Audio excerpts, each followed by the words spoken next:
أنا عاهرة، لست مجرد فتاة ولست كباقي الفتيات اللواتي يستمتعن بحياتهن السعيدة. لست من اللواتي يستمتعن بالسفر إلى جزر الفيجي أو المالديف مع أزواجهن، ولست من اللواتي يستمتعن بعذريتهن. هناك شيء يميزني عن الجميع، أتدري ما هو؟ كوني عاهرة رخيصة ومتاحة للجميع. هذا يجعلني حثالة المجتمع، يجعلني أتلقى الإهانات باستمرار. أستيقظ في الليل بعد رحيل الشمس، أتناول وجبتي المعتادة، أرتدي لباسي الفاسق المعتاد وأتجه إلى الحانة، فهناك الكثير من الأحاسيس والغرائز المكبوتة على القدوم كل يوم في كل ليلة لإرضائها مقابل ثمن بخس وإهانة لا تنسى. يعاملونني كدمية، يستمتعون بي، وأحيانا يبصقون في وجهي. أعود إلى بيتي بعد منتصف الليل وأنا منهكة وغير قادرة على المشي. أتناول بعض الأقراص المهدئة التي تساعدني على النوم ونسيان تلك الإهانة، لأنني أجد صعوبة في ذلك، كما أنني لا أستطيع النوم بدونها. إنه يوم متعب حقا. هكذا تمر أيامي. صدقني، أنا لم أختر هذا الطريق يوما. هناك أشياء تخرج عن إرادتنا وتدفعنا لارتكاب بعض الحماقات التي لن ينفع الندم عليها. هذا ما حدث معي. قبل 7 سنوات كنت أوعد شخصا، ليس مجرد شخص، إنه فارس أحلامي وزوجي المستقبلي، شخص تجاوزت معه كل الحدود رغم أنني أنتمي إلى عائلة محافظة. لم أهتم لذلك قط، لم أهتم لسمعة عائلتي وما إلى ذلك.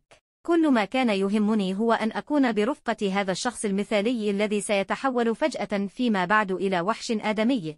وثقت به ثقة الأعمى في عصاه، فعلت كل شيء من أجله ليظل بجانبي. لكنه رحل ولم يعد بعد أن أدرك أنني حامل منه ونحن لم نتزوج بعد. في تلك اللحظة أدركت كم كنت حمقاء غبية. وعدني أنه سيأتي لأخذي أنا وطفلي، لكنه لم يعد. شوهت صورتي وسمعة والداي وأصبحت حديث الساعة في الحي والعائلة.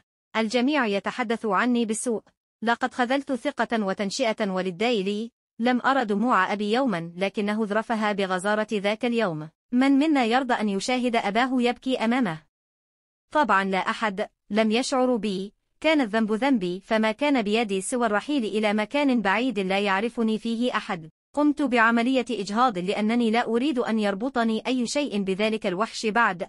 مررت بسنوات من الغربة والألم النفسي والإحباط، سنوات من الكآبة والعزلة لدرجة أنني فكرت في الانتحار عدة مرات. وجدت نفسي في وضع يرثى له. أصبحت عالة على نفسي. قمت بالبحث عن وظيفة لكنني لم أجد.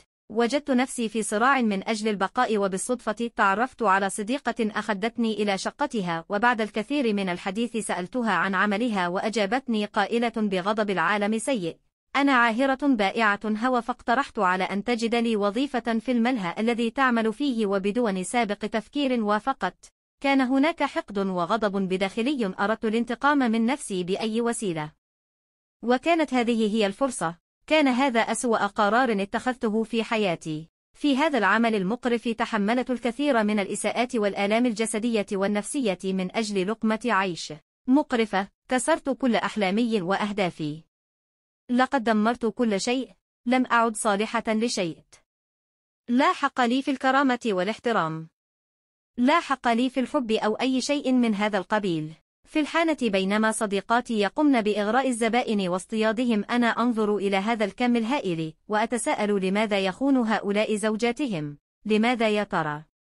في ذلك اليوم لمحت شخصا يراقبني باستمرار ويطيل النظر في عيني كذئب يترقب فريسته.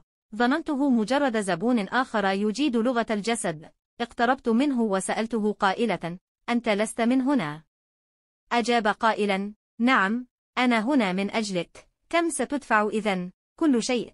لكن قبل ذلك، ما رأيك في فنجان قهوة؟ هل هذا سيدخل ضمن خدمتي؟ أجل، حسنا، أراك غدا في المقهى المجاور. كان هذا هو الحوار الذي دار بيني وبين هذا الغريب ذاك اليوم. في الغد ذهبت إلى المقهى حيث اتفقنا. لمحته من بعيد واتجهت نحو طاولته وهو يستمر في مراقبتي. جلست بقربه وأخبرته أن يقول ماذا لديه لأنني في عجلة من أمري لما ينطق ولا بكلمة واحدة. نظر إلى لبهة ومد يده إلى جيبه وأخرج خاتما وضعه أمامي وقال: هل تتزوجين بي؟ لم أصدق. ظننت أني أحلم وأنا في صدمة سألته قائلة: هل تمزح معي؟ كلا، أنا أعني ما أقوله حقا. أنت غريب ولا تعرفني جيدا. أنا عاهرة ولدي ماض سيء، كما أن الناس تحكي قصة العاهرة وكأنه أمر اعتيادي. أنت تستحق الأفضل، فمن يرضى أن يتزوج عاهرة؟ أظنك وقعت في الاختيار الخطأ سيدي. كنت أراقبك منذ مدة وأعرفك جيدا. أنا أيضا خدعت وخذلت من طرف إحداهن. أنا أيضا لدي ماض سيء، لكن كل هذا لا يهم. هناك شيء يميزك عن الأخريات، وبعد موافقتك سنصلح كل شيء سيدتي. لست مضطرة للعودة إلى ذلك العالم مجددا. لست مضطرة على تحمل الأذى والإساءات بعد الآن. حان الوقت لتستريحي. لا يهمني ماضيك ولا يهمني إن كنت سيئة.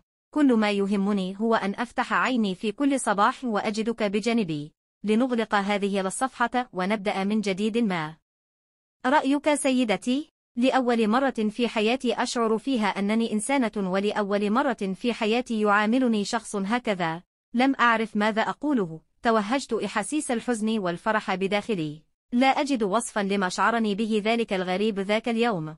لقد أيقظ شيئا ما بداخلي. وافقت بكل فرح. مر حفل الزواج بخير، وأمضينا شهر العسل في جزر الفيجي، وأنا الآن حامل بطفلي الثاني.